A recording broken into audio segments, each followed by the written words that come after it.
झारखंड में चुनावी सभा के दौरान प्रधानमंत्री के खिलाफ दिए गए मर्यादित बयान और 9000 बीघा जमीन की बात को लेकर सियासत शुरू हो गई है। पूर्णिया के भाजपा कार्यकर्ताओं ने सांसद की मर्यादित टिप्पणी पर आक्रोश जताया है और सांसद का पुतला दहन किया है। इस मौके पर पूर्णिया के भाजपा जिला अध्यक्ष राकेश कुमार ने कहा कि पप्पू यादव सांसद हैं, सांसद बनकर रहें। हमारे नेता के खिलाफ अगर और मर्यादित टिप्पणी करेंगे तो सांसद को बेनकाब कर देंगे। उन्होंने कहा कि पप्पू यादव बड़बोलापन में टिप्पणी करते हैं और सस्ती लोकप्रियता हासिल करना चाहते हैं, लेकिन उनके नेता के चरण के धूलि के समान भी पप्पू यादव नहीं है। उन्होंने आरोप लगाया कि 9000 बीघा जमीन पप्पू यादव को क्या विरासत में मिली है या लूट कर लिए हैं। ये सवाल है जिसकी जांच होनी चाहिए। पुतला दहन उसके व्यवहार को लेकर के किया गया है।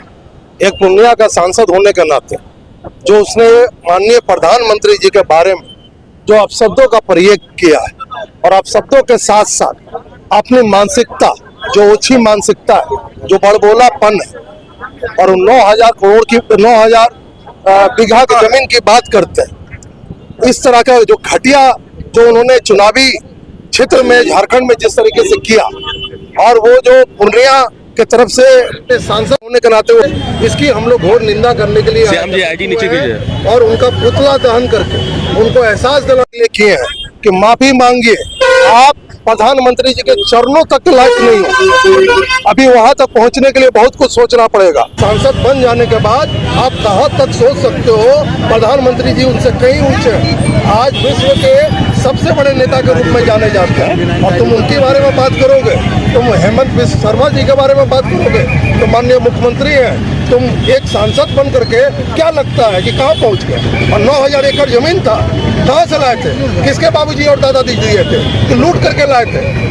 2000 में जो काम कर रहे थे उसका कहीं से बही खाता रखे हुए थे कि 2000 में जो यहाँ की आम जनता जो उसके क्रिमिनल एक्टिविटी से परेशान थी, क्या वो जमीन है? उसी जमीन के बारे में चर्चा कर रहे हो क्या? आओ खुल करके आओ और बात करो। इस तरीके से दूसरे के क्षेत्र में जा करके चुनाव प्रचार के दौरान अपने शिष्टाचार को भूलोगे तो पूर्णिया की जनता और हम भारतीय जनता पार्टी अपने नेता के बारे में अगर कोई कुछ बोलेगा तो उनका पूरा का पूरा उसको नग्न कर देंगे। वो अपने अगर चरित्र से बाहर निकलने का कोशिश करेंगे। सांसद हैं, सांसद रह करके सम्मान प्राप्त करें, हम लोग भी सम्मान देंगे, लेकिन अगर वो चीज हरकत करेंगे तो मुंह तोड़ जवाब देंगे और देते रहेंगे। बहुत बहुत धन्यवाद। यह सिर्फ एनडीए की बात नहीं है, यह पूर्णिया के मान और सम्मान की बात है। जिस प्रकार का इस सांसद ने कृत्य किया है और पूर्णिया को शर्मिंदा किया है, प्रणाम पूर्णिया का ये बैनर लगाते हैं और संसार पूर्णिया करने का काम किया है इन्होंने। हम लोगों ने कल लिखा था अपने फेसबुक पोस्ट पे कि आप उस सदन के नेता को बोल रहे हैं जिस सदन के आप सदस्य हैं। आपको शर्म आनी चाहिए पप्पू यादव जी कि आप सदन के नेता के बारे में इस तरह से आप बोलते हैं। आप भूल गए कि आप सांसद हैं पूर्णिया के, आपको इतना ख्याल नहीं रहा और आप लगातार इस तरह की जो बातें कर रहे हैं पूरे घूम घूम के। आज पूर्णिया की आवाम अपने आप को ठगा हुआ महसूस कर रही है। आपको पूर्णिया के लिए सांसद पूर्णिया की आवाम ने चुना होगा, लेकिन आप घूम घूम कर पूरे देश विदेश लगता है कि कितना बड़ा सांसद नहीं है, आप लगता है कि पूरे विश्व के नेता बन गए। ये नहीं चलेगा।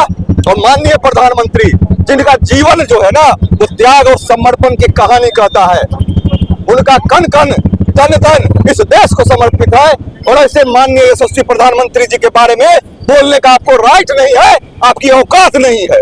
इसीलिए मैं इस मंच से कहना चाहता हूं कि आप अपने आदत में सुधार लाएं। भगवान आपको सद्बुद्धि दे कि आप पूर्णिया का नाम जो मटिया मेट कर रहे हैं तो ऐसा करना बंद करें।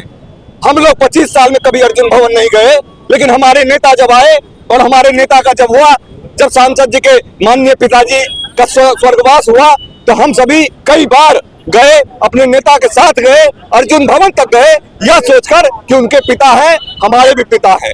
हम लोग यह भाव रखते हैं और आप हमारे नेता के बारे में इस प्रकार के, क्योंकि आपको सिर्फ राजनीति रोटी सेकनी है। राहुल गांधी और लालू यादव जी के कृपा पात्र बनने के लिए जब आप ये नौटंकी कर रहे हैं ना, तो इसकी जवाब आपको जनता देगी।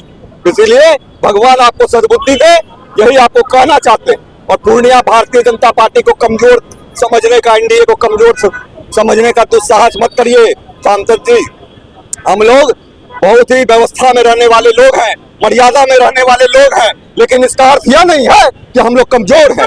इसीलिए मैं यह स्पष्ट रूप से कहना चाहता हूं कि आप अपनी भाषा शैली में और अपने विचार में और आदत में सुधार लाने का काम करें, तो यह बेहतर होगा पूर्णिया के लिए भी और सबों के लिए। धन्यवाद। देखिए, पूर्णिया के सांसद राजेश रंजन पप्पू यादव जी ने देश के यशस्वी प्रधानमंत्री, जो देश दुनिया के सबसे शक्तिशाली, लोकप्रिय और भारत का नाम, भारत की जनता का नाम पूरी दुनिया में बढ़ाने वाले प्रधानमंत्री पर उन्होंने अपमानित करने का काम किया है। आपत्तिजनक शब्दों का उन्होंने प्रयोग किया है और आसाम के मुख्यमंत्री पर उन्होंने गुंडागर्दी की बातों को करने का काम किया है। ऐसे जो पूर्णिया के सांसद राजेश रंजन जी हैं, उन्होंने पूर्णिया की जनता को पूरे देश में अपमानित करने का काम किया है, पूर्णिया को अपमानित करने का काम किया है। उन्हें पूर्णिया की जनता से, आम आवाम से माफी मांगनी चाहिए कि जो देश का विकास कर रहा है, देश को ऊंचाइयों तक ले जा रहा है, गरीब गुरुओं का मसीहा है, ऐसे देश के यशस्वी प्रधानमंत्री को उन्होंने अपमानित करने का काम किया है और ये उनकी विकृत और विक्षिप्त मानसिकता का परिचायक है। ऐसे जो नेता हैं, जो तुष्टीकरण की राजनीति करते हैं, जो इस्लामवाद की राजनीति करते हैं, जो देवी देवता का अपमान करते हैं, और 14 अगस्त को तो पूर्णिया की सारी जनता ने झंडा चौक पर देखा कि जिसने तिरंगा को भी सैल्यूट नहीं किया। और ऐसा नेता बड़बोलेपन में बड़ी बड़ी बात करते हैं, पूर्णिया की जनता ने देखा है और लोगों को पहचाना है। इसलिए दोहरे चाल चरित्र के चेहरे को पूर्णिया की जनता, बिहार की जनता पहचानती है। इसलिए मैं पूर्णिया के सांसद राजेश रंजन पप्पू यादव जी से कहना चाहूंगा कि आपने जो गलती की है उसके लिए पूर्णिया के आम आवाम से, पूर्णिया की जनता से आप माफी मांगने का काम कीजिए। आपने जो अपराध किया है वो क्षम्य नहीं है, लेकिन पूर्णिया की जनता ने एक बार आपको मौका दिया है पूर्णिया की सेवा करने का, पूर्णिया की विकास करने का। नाचे न जाने अंगना तेरा आप वो करने चले हैं। बिलाई भाग से अगर छीका टूट गया तो आप समझने लगे कि हम महाराजा हैं। ऐसा नहीं है। आप पूर्णिया की जनता से माफी मांगिए और आज भारतीय जनता पार्टी जिला और मंडल के सारे लोगों ने, कार्यकर्ताओं ने आज उनके इस बयान पर, निंदनीय बयान पर, अपमानजनक बयान पर आज इस आरनसा चौक पर पुतला जला करके हम सबों ने आक्रोश जाहिर किया है। और बार बार हम मांग करते हैं पप्पू जी से, पूर्णिया के सांसद राजेश रंजन जी से, जिसे पूर्णिया की जनता ने सेवा करने का मौका दिया है, आप बड़बोले बात मत कीजिए, पूर्णिया की विकास की बात कीजिए। आज प्रधानमंत्री जी ने दरभंगा में बिहार के और पूर्णिया और सीमावर्ती क्षेत्र के जनता को 15,000 करोड़ का जो है सौगात देने का काम किया है, एम्स देने का काम किया है। आज सीमांचल के क्षेत्र के लोग उससे लाभान्वित होंगे और आप बड़बोलेपन में कुछ से कुछ बोल रहे हैं। आपको पूर्णिया की जनता से माफी मांगनी चाहिए, एक बार नहीं सैकड़ों बार पूर्णिया की जनता से माफी मांगनी चाहिए, ताकि पूर्णिया का नाम देश में और बिहार में बदनाम नहीं।